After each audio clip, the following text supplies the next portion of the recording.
Welcome to A Line Through Time, where I take the time to look through your favourite franchises and work out how it all lines up. Well, you wanted it for some reason. I mean, I figured any fan of Star Fox would already know how the timeline, such as it is, works, but fine, I guess. Star Fox started way back in 1993 on the SNES. Yes, it was the 25th anniversary this year on the 21st of February. And, you know, today in North America, and yet Nintendo has done nothing to celebrate. They didn't even announce a Switch port of Star Fox Zero or a remake or something.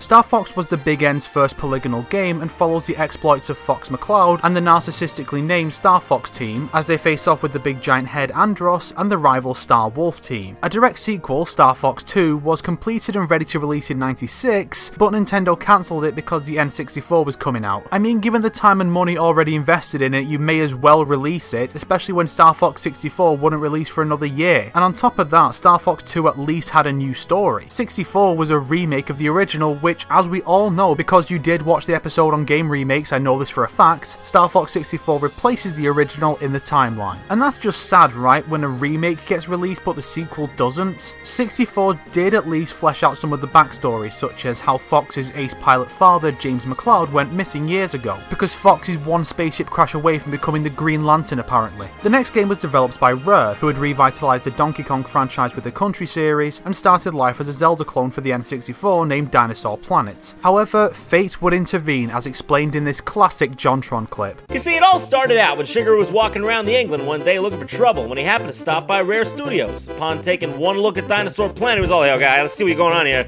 I see how you got a fox. We got a fox, actually. You put him in as like, cocky little freak."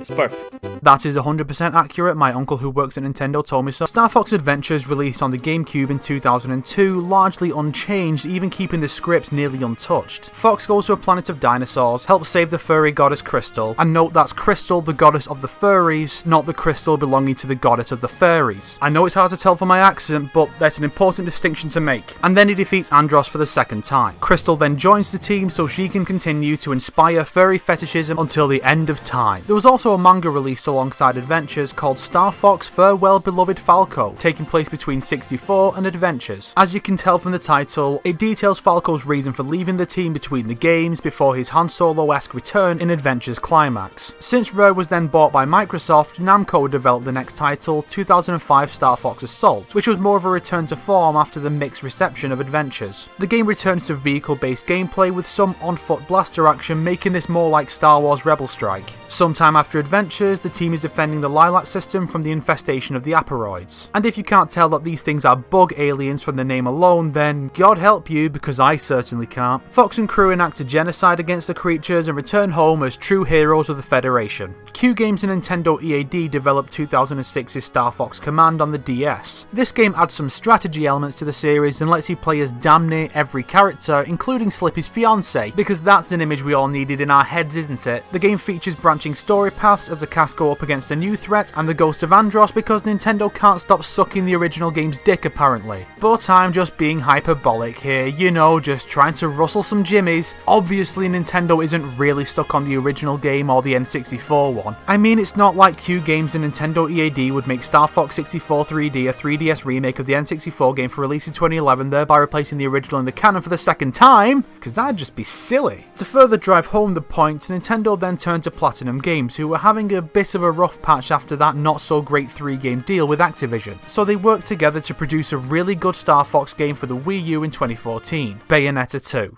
What? Oh, you thought I meant 2016 Star Fox Zero, the third retelling of the original game's story. I mean, say what you will about Mario and Zelda being the same game every time, Star Fox is literally the same game over and over again. All you're actually doing is alienating the fanbase by trying to fix the original, Nintendo. Zero also came with Star Fox Guard, a standalone tower defense game starring Slippy. It's a prequel to the main game. I'm not counting Star Fox Zero The Battle Begins though, since it's an adaptation of Zero's first mission. Also note that James McCloud of the F-Zero franchise is not the same one as a Star Fox character, and I've just opened a whole other can of worms, haven't I? Nintendo eventually decided to include Star Fox 2 with the release of the SNES Classic in 2017, long after everyone who actually worked on the game died of old age. Planet Venom is now lush with plant life, and new Star Fox team members appear without reference reference anywhere else in the franchise, making it hard to place it where it was originally intended. I'll place it at the end of the timeline following Command's Ending 1, where Dash Bowman starts developing the planet. We can just say that the new characters are filling in for Crystal and Amanda, who are off having their kids from the other endings. Yes, Slippy Toad can mate, have fun with therapy, and that's the series as of now. I have to wonder if the cancelled games for the Virtual Boy, Arcade and Wii would have been remakes as well. Koei Tecmo apparently pitched the Star Fox Musou game to Nintendo in 2016. God knows why, and Nintendo made the first intelligent decision with the franchise in a decade by declining. But as for what actually did release, we'll be using the Star Fox wikis before Lilac Wars and after Lilac Wars dating system. So without further ado, the Star Fox timeline, such as it is, goes a little something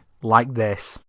18 BLW. Fox McCloud is born to James McCloud of the Star Fox team. 2 BLW. Pigma Dengar betrays Star Fox to the mad scientist Andros. Peppy Hare escapes, but James is left MIA. 0 ALW. Andros declares war on the Lilac system, commencing the Lilac Wars. Slippy Toad helps to defend his Uncle Grippy's mining facilities. A new Star Fox team is formed under the command of Fox McCloud. Fox leads the team to victory over Andros, bringing the war to an end. 4 ALW. Captain Shears betrays the Cornerian army to resurrect Andros. Fox kills Andros again, and Falco temporarily leaves the team. 8 ALW. Fox travels to the planet Sauria, liberating it from the hold of General Scales and defeating the revived Andros. Falco rejoins Star Fox along with newcomer Crystal. 9 ALW. Corneria is faced with an invasion by the Aparoid race. After losing the Great Fox, Star Fox is able to destroy the Aparoid homeworld, ending their threat for good. 11 ALW. The Lilac system is invaded by the Anglars. Star Fox reforms to eliminate the threat. 15 ALW. Andros returns with the Flying Fortress, Astropolis.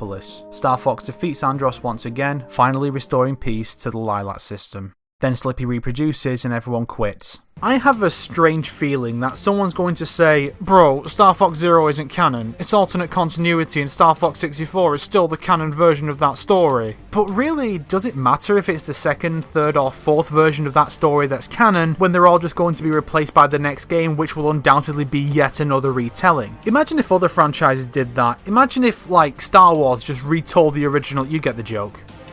If you like this video, why not subscribe and check out some of these other videos? If not, then make sure to share it with your enemies so they can suffer along with you.